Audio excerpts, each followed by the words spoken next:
let's have a chat about college football. The DirecTV 4K College Football Report, once again, care of DirecTV 4K, as well as our friend Bruce Feldman here on the show of Fox Sports and SI.com. Good to see you back here.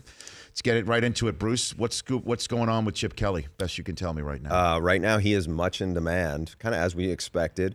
On Sunday, University of Florida brass, there was six members of their leadership, including the president of the school, as well as the AD, went to visit him in New Hampshire. I was told the meeting, both sides felt like the meeting went well. So UCLA visited him in New Hampshire? No, that's Florida. Okay. Now, UCLA, I'm told the meeting, now it was reported someplace else that it was in Los Angeles. I'm told it actually wasn't in Los Angeles, but he met with UCLA people. They are making their pitch, and we'll see how it goes. You talk to a lot of people who either work with Chip Kelly or know him really well. They all think he is a better fit or fits more out here in Los Angeles. UCLA, obviously, as you alluded to earlier, to pay $12 million plus to get rid of Jim Mora, you don't do that to go hire Brian Harsin from Boise State. You do that to go get Chip Kelly. And so the question is going to be, how committed are they to football? And to the level of USC is way more committed to football, and certainly a lot of these SEC schools are, than UCLA. And what I mean by that is not necessarily, I really don't think that Chip Kelly is gonna not choose UCLA or choose it whether they pay him an extra $300,000. What I think is the important part to him is the relationships he has with the people above him, but also, are they going to do the things in sports performance and the athlete development pieces that have been lacking? Pay assistance, yeah, too. but also just the support part that goes into football and some of the programs around it. And I think that's an important thing, because he was really a pioneer in that. For all the talk about his offense and his run game, right? You know, when we do games each week, you go around, you talk to college coaches. A lot of them have changed their practice schedule, what they do on Thursday as opposed to Fridays, because of what Chip Kelly used to do. I mean, he's made that big of an imprint on how college programs are run, and it's beyond just the X and O's. Now, I would think UCLA would have had their seriousness indicated about football by cutting a $12 million check just to be in this sweepstakes with Chip Kelly. That might be number one. And if you're going to spend that money, then you got to throw more good money after that. At least that's to me. I'm also hearing, by the way, that Chip Kelly signing in college gets the Niners off the hook, that they don't have to pay him. So he is not as cheap as you think. Well, that would be different. That is what I am hearing. No, I hadn't heard that part of it. Yeah. I don't know that part of it. I'm hearing that there are some people in San Francisco that have their popcorn ready and champagnes to pop the minute he signs on a dotted line for a Well, if that's the job. case, you know, they're going to be really, because he's going to end up somewhere. He's not going to stay in TV.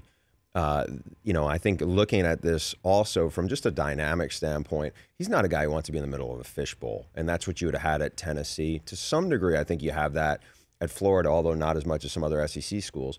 Out here on the West Coast, you know, there's so many other things. People just, I think, are more conditioned. You know, when you're the head coach of an SEC program, you're like the most important person in the state. You know, if you're the head coach at UCLA, you know, you might have been the most important guy on the campus. Yeah, I mean, I don't know. Because that's LeVar Ball, clearly. Obviously, you know, he's in the news all the time. But it's not even like, you know, people, whether you're Clay Helton or whoever, yeah, you know, it's a football coach. And I think it's also, you know, you get to go about your business and do what you want. And I don't think there's as many of the entanglements that you have at some other programs. And I think that probably is appealing to him. Bruce Feldman here in the DirecTV 4K College Football Report. So who would Florida be looking at if not Kelly and vice versa, I guess? You know, my gut would say that they would turn to his protege, Scott Frost, who's at UCF, has done a terrific job there. When Scott Frost got there 2 years ago, they were a winless team, and they were at the bottom of the country in offense. Now they are 10-0. They have the most explosive offense in the country, and that's less than 2 years. So he's done a fantastic job. He's got developed a lot of recruiting ties. He can also get speed there. And the question is, Scott Frost went to Nebraska. You know, that job is likely to come open.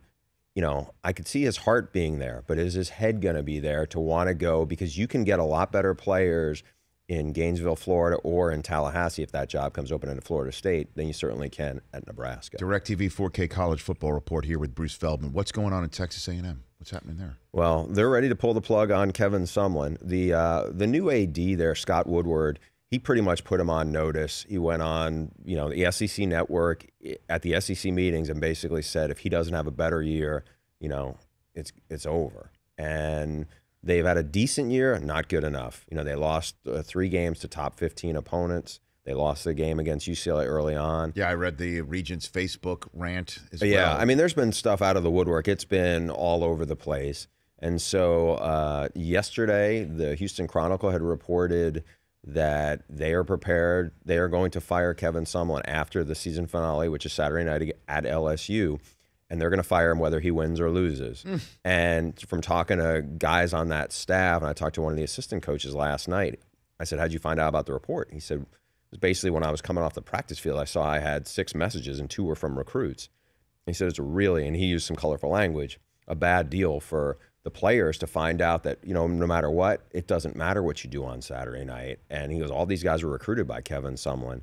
It's not sitting well, especially in light of what the AD kind of putting them on blast before the season even started. So who's on a short list there? Much like what we were talking about with Jim Mora and UCLA, Scott Woodward, the AD, used to be at LSU. He's a deputy AD there. And he had worked with Jimbo Fisher, who was under Nick Saban. I think that is the swing for the fences guy that they're going to try to get Jimbo Fisher, who's won a national title but having an awful season this year in Tallahassee and has ruffled some feathers, in the wake of this, 4-6 season because he's complained about facilities. People there want him to make some staff shakeup.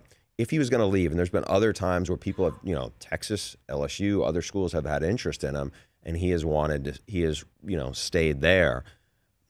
If there was a time to leave, this might be the time, and A&M could pay him a lot of money to go back to the SEC. So we'll see what he does. If he doesn't take it, I don't know what they do, because Kevin Sumlin won bigger than anybody's won there. It was the first time in 50-plus years they were had a top 5 finish. Yes. So what do you do if you don't get Jimbo Fisher? Do you go after Gary Kubiak? I don't know what they would do.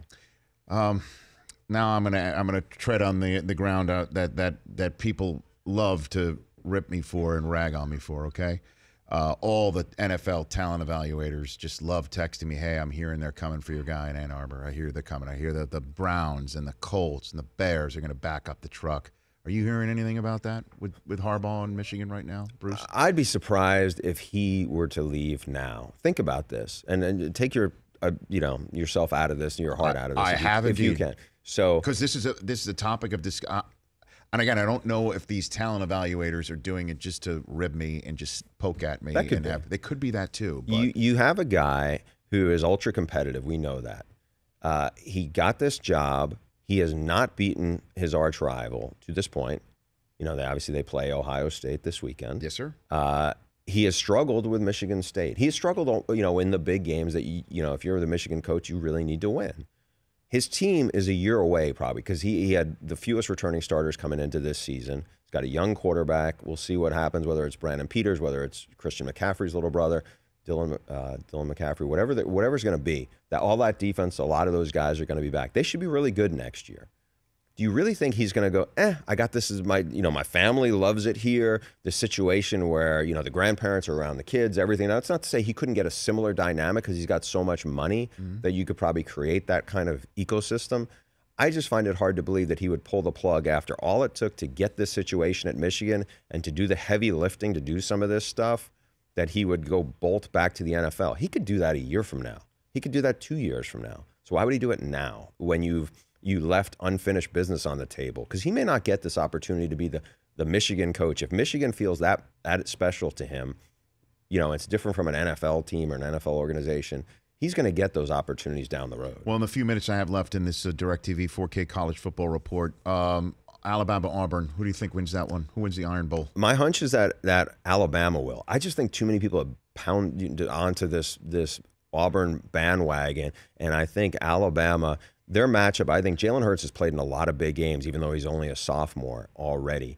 I think he matches up well with what they do compared to some of the stuff the Auburn defense, as talented as they are, like to. Now, one caveat here is if Auburn running back Kerryon Johnson runs like he did against Georgia, and that's a really good defense, and he does it on in the Iron Bowl, I don't think he can overtake Baker Mayfield, but he's going to leapfrog all these other talented running backs into the Heisman race. Okay, and then where's an upset this weekend possible? South Carolina, could they shock the They're system? pretty good. You know, they're 8-3. They have a young quarterback, Jake Bentley, who's talented. The one reason why I would say keep an eye on that one is because there's been so much talk about Clemson going up in the ACC title game against an undefeated Miami and turnover chain and how Miami's defense is played and all this.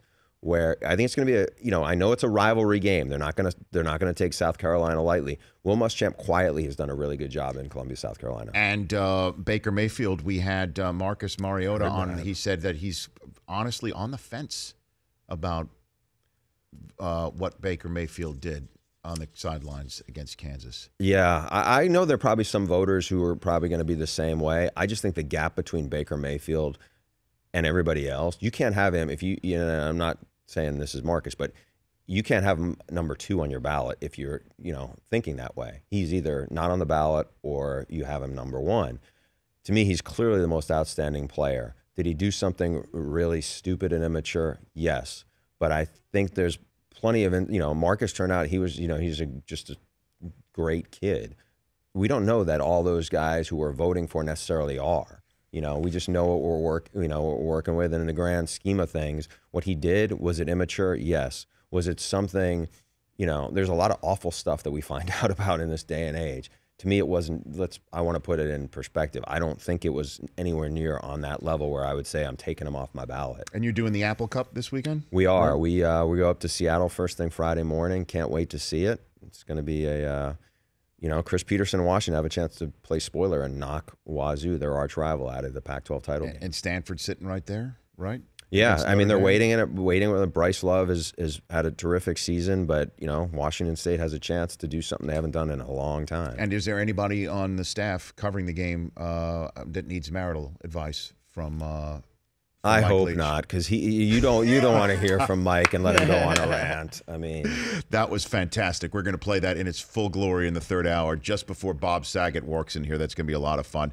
Have a great time up at the Apple Cup, and we'll chat with you. Hopefully, have a great Thanksgiving as well. Have a great Thanksgiving to you too. You too, and we'll chat before everything really goes haywire. It's already going haywire. I love it, man. That's Bruce Feldman, at Bruce Feldman CFB. It's a must follow on Twitter. Check him out on Fox, Saturday at 8 Eastern Time. The Rich Eisen Show, weekdays at noon Eastern on Audience.